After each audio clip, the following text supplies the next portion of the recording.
Have you ever wondered why World War I, a conflict that shaped the course of the 20th century, began in the first place? The answer is more complex than you might think.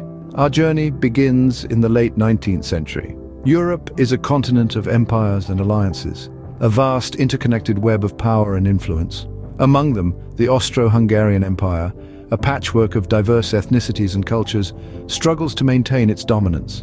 Fast forward to June 28, 1914.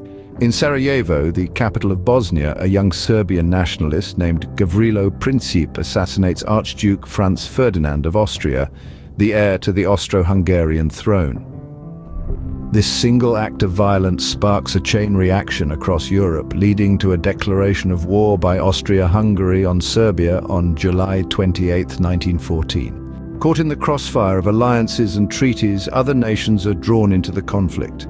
By August, Germany, Russia, France, and the United Kingdom have all entered the war. The map of Europe is divided into two sides: the Central Powers, which include Germany, and Austria-Hungary, and the Allies, which include the United Kingdom, France, and Russia. The war rages on for 4 long years, marked by trench warfare and the introduction of new military technology such as tanks, machine guns, and chemical weapons.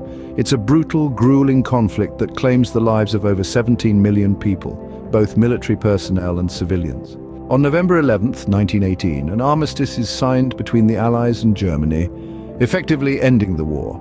In the aftermath, the Treaty of Versailles is ratified, imposing harsh penalties on Germany and redrawing the map of Europe once again.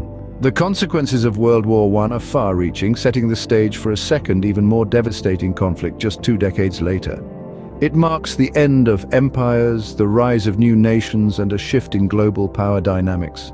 In summary, World War I began with the assassination of Archduke Franz Ferdinand of Austria, leading to a declaration of war by Austria-Hungary on Serbia.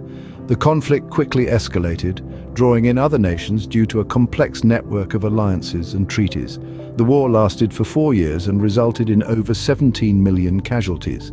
It ended with the signing of the Treaty of Versailles, which imposed harsh penalties on Germany and reshaped the political landscape of Europe. So the next time someone asks you about World War I, you'll be able to recount not only the key events, but also the far-reaching consequences of this global conflict.